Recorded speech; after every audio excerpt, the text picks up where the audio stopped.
Ei pessoal, aqui é a Thalita e bem-vindos à Casa da Coruja. Hoje a gente vai falar sobre alguns livros que tratam sobre as eleições. As eleições já estão aí batendo na porta, elas vão acontecer agora, nesse domingo, e eu resolvi trazer alguns livros que tratam sobre o processo eleitoral em si, sobre a importância do processo eleitoral, a importância da nossa participação nesse processo, do voto consciente. Enfim, livros que trazem a importância do processo eleitoral como um todo e da importância da democracia nesse processo. O primeiro livro que eu vou falar é Ensaio sobre a Lucidez, do José Saramago, que o nome aqui já nos traz uma dica que tem uma ligação com o Ensaio sobre a Cegueira, que é um dos livros mais famosos do autor. Esse livro, O Ensaio sobre a Lucidez, ele vai se passar no mesmo país que aconteceu a cegueira generalizada do outro livro. A gente está 4 anos depois desse evento da cegueira e a gente está no dia das eleições. E nessas eleições a população faz uma espécie de revolta silenciosa e todo mundo resolve votar em branco. Na hora das contagens dos votos, percebe-se que 83% da população votou em branco e diante dessas circunstâncias, os governantes, os políticos resolvem fazer uma nova eleição para tentar reverter esse quadro. Só que eles vão ser surpreendidos novamente, porque a população, de novo, vota em branco. Os dois partidos que estavam concorrendo à presidência do país vão ter apenas 8% dos votos. E nesse país aqui, os votos em branco, essa quantidade massiva de votos em branco, impede a eleição de um presidente. Eles não conseguem ter um candidato eleito legitimamente pelo sistema desse país. Só lembrando que aqui no Brasil não é assim, os votos em brancos eles são excluídos da contagem, eles não entram na contagem e é eleito o candidato com a maioria dos votos válidos. Então, se apenas uma pessoa votar nas nossas eleições, essa pessoa vai conseguir eleger um candidato, porque foi o único voto válido, então a maioria vai ser para o candidato que ela elegeu. Passando esse momento explicativo, voltando para o ensaio sobre a lucidez, diante desse fato de apenas 8% das pessoas terem votado em algum candidato, os políticos, ao invés de tentar descobrir o porquê dessa abstenção tão grande da população, eles começam a querer investigar quem é o culpado por esse crime eleitoral cometido.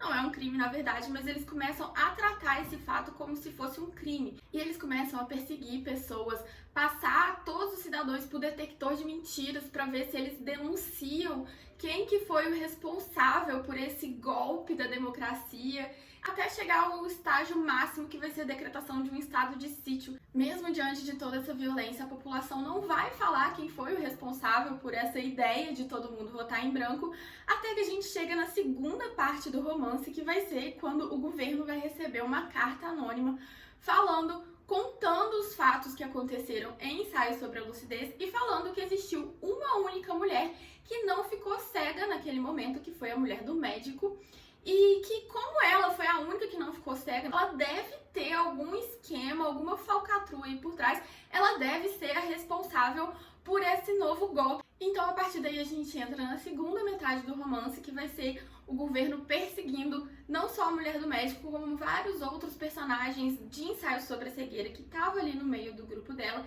e a gente vai ter essa perseguição política tentando fazer com que eles confessassem que foram eles que fizeram esse golpe dos votos em branco. O ponto desse livro aqui que Saramago quis trazer, um dos pontos pelo menos, é justamente essa questão de os governantes, ao invés de tentar investigar o motivo pelo qual a população não queria votar em nenhum partido, o que levou essa população a essa revolta, eles quiseram simplesmente achar um culpado, definir um culpado, punir esse culpado e a partir dessa punição mostrar que todo mundo tinha que votar de uma forma ou de outra. E, na verdade, esses votos em brancos, eles não eram uma revolta da população contra o sistema de governo, ou a população querendo falar que eles não queriam uma eleição, eles estavam cansados da democracia. Eles estavam justamente questionando a forma como essa democracia estava sendo exercida, que, na verdade, eles não tinham uma democracia ali, aquela eleição era só uma fachada, porque os dois candidatos eram a mesma coisa, eles estavam votando entre duas pessoas iguais. Isso é até uma fala recorrente de Saramago aqui no livro, que quando ele vai falar sobre o partido de esquerda e o partido de direita, ele fala que os dois eram muito parecidos. as opiniões eram parecidas, no final eles queriam a mesma coisa, eles só davam uma roupagem diferente para o que eles estavam falando. Tem hora que os personagens estão falando, eles até confundem, eles estão falando sobre o partido de esquerda e de repente eles falam, o partido de direita. Aí tem que entrar outro personagem e falar, não, você está falando do partido de esquerda. Então o Saramago questiona aqui também essa falta de diversidade das posições políticas, essa falta real de diversidade. Que quando a gente vai olhar as propostas, que quando a gente vai olhar os partidos, todos eles querem a mesma coisa, que é chegar no poder. Ninguém está efetivamente trazendo propostas diferentes, propostas para melhorar a situação da população, propostas para melhorar o país. Então, nesse livro aqui, a gente tem o Saramago questionando não o sistema democrático em si, mas o desvirtuamento do sistema democrático, e é meio um manifesto dele chamando a população para se posicionar à frente, para realmente exigir dos políticos que tragam propostas, que apresentem coisas diferentes, que apresentem propostas reais para o seu governo. O segundo livro que trata sobre o sistema eleitoral é Não Vai Acontecer Aqui, do Sinclair Lewis. Para esse livro tem resenha aqui no canal, eu vou deixar aqui em cima nos cards para vocês. Eu conheci esse livro por conta do meu projeto de lendo os ganhadores do Prêmio Nobel. O Sinclair Lewis ganhou o Prêmio Nobel. Eu nunca tinha ouvido falar desse livro antes, mas eu gostei muito de ter lido ele. Ele foi publicado durante a ascensão do fascismo na Europa e é uma reação à ascensão desse regime. Aqui a gente tem um candidato populista chamado Bush e ele está concorrendo à presidência dos Estados Unidos e as suas propostas de governo é uma reforma drástica na economia, uma reforma social drástica, tudo isso combinado com um regresso ao patriotismo e aos valores tradicionais da sociedade. Ele vai acabar sendo eleito e quando ele assume o governo, aos poucos ele vai transformando esse governo em um governo totalitário, em uma verdadeira ditadura nos Estados Unidos. O livro, então, passa a acompanhar o jornalista Doremus Jessup, que faz parte da resistência a esse governo. A estrutura narrativa desse livro é dividida em duas partes e me lembrou um pouco Incidente em Antares, do Érico Veríssimo, porque a gente tem primeiro uma parte muito descritiva, uma parte que parece uma parte histórica, que é a campanha política do Bush. A gente acompanha a forma como essa campanha foi sendo conduzida, a gente acompanha os bastidores dessa campanha, as promessas que ele foi fazendo. E na segunda parte, a gente vai ter essa parte em que ele já está eleito, em que ele foi transformando o governo aos poucos para chegar nessa ditadura, e a gente vai acompanhar o movimento da resistência ao Bush, que vai ser integrado por quem, a partir da segunda parte, passa a ser o nosso protagonista, que é o jornalista. Na primeira parte, a gente realmente tem só a campanha, o jornalista nem aparece, e em Incidente em Antares a gente também tem essa estrutura. Primeiro a gente tem uma parte histórica sobre a fundação de Antares, as famílias fundadoras de Antares, e na segunda parte a gente vai ter toda a revolta lá dos mortos no livro, e aqui é a mesma coisa.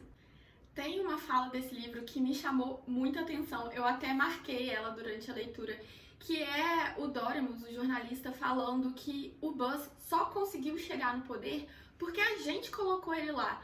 Ele chegou ao poder através de um sistema democrático, ele chegou ao poder através dos votos. E só depois que ele estava lá em cima, quando ele já tinha o domínio de todas as instituições, que ele conseguiu ir desvirtuando, que ele conseguiu ir transformando um governo que era democrático em um governo ditatorial. Então ele coloca a responsabilidade dessa ditadura que eles estão vivendo no próprio povo. E isso é um ponto que eu acho muito verdadeiro, é uma fala que me incomodou muito, porque é verdade, a gente que coloca todos os políticos que estão nos governando hoje, a gente que colocou eles lá. Então, se eles não estão fazendo um governo bom, de uma certa forma, a culpa também é nossa. Lógico que isso não é tão simplista, assim, tão direto, mas existe um fundo de verdade nessa fala. E o que eu acho que esse livro traz muita reflexão e o que me fez gostar tanto desse livro foi justamente essa ideia de que na hora do voto, a gente não tem que simplesmente acreditar em todas as promessas que os políticos estão fazendo, porque o plano de governo do Bush era muito bom,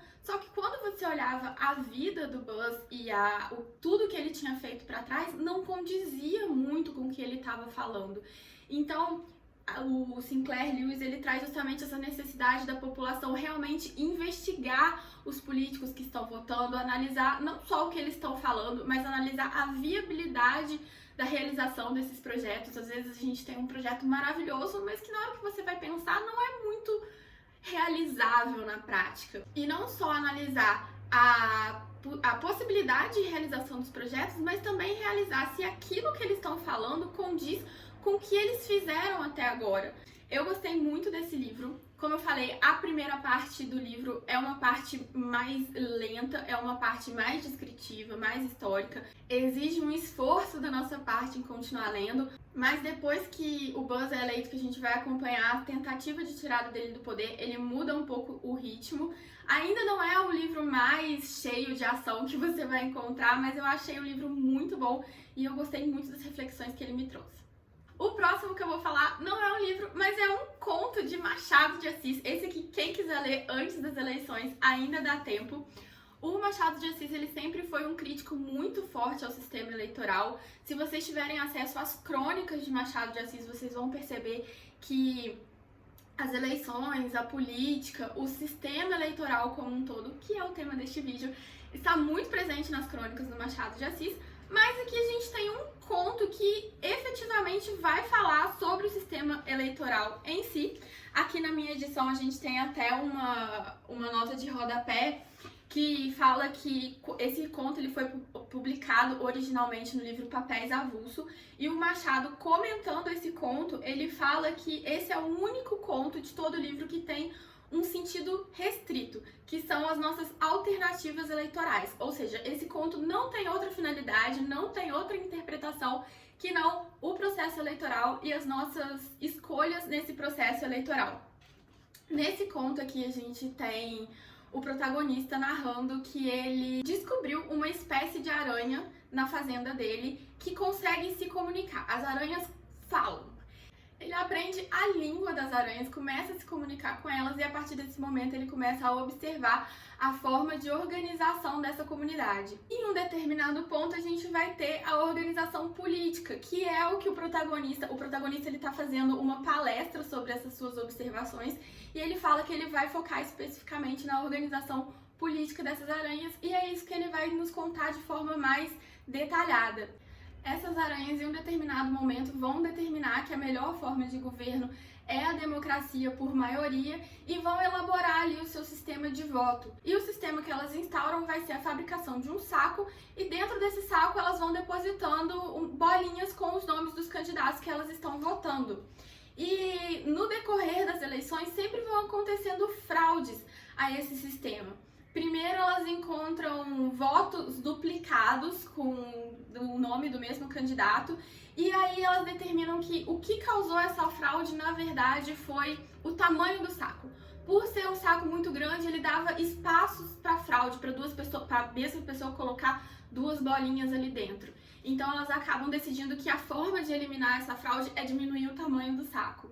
E vão acontecendo várias fraudes nesse tipo e a solução delas é sempre mexer em coisas superficiais, como o tamanho do saco, como o material de qual o saco é feito, a forma como o nome é escrito na bola. Elas nunca vão efetivamente no problema, na fraude em si. Ficam tentando mudar essas coisas superficiais para falar que a fraude está acontecendo pela forma como a votação é feita e não realmente o motivo ali da fraude, não procurar as pessoas que estão cometendo essa fraude, mas tentar mudar o sistema eleitoral. Lembra um pouco a situação de um ensaio sobre a lucidez, quando o governo, ao invés de tentar ao invés de tentar entender o motivo dos votos em branco, fica tentando achar um culpado para achar um bode expiatório para aquela situação, em vez de realmente procurar o motivo pelo qual as pessoas estão questionando o sistema.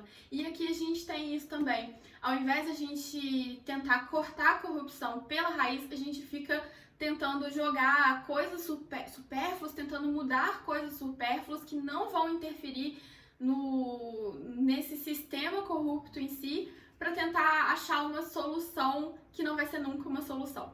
Como eu falei, hoje eu queria trazer aqui livros que falassem sobre o processo de votação, o processo da eleição, o sistema democrático em si, para mostrar a importância do nosso voto, a importância do voto consciente, da gente realmente pesquisar em quem a gente está votando, da gente defender o sistema democrático como um todo. São livros que me fizeram pensar muito sobre isso. Eu vou deixar o link de compra de todos esses livros aqui embaixo e eu vejo vocês no próximo vídeo. Tchau!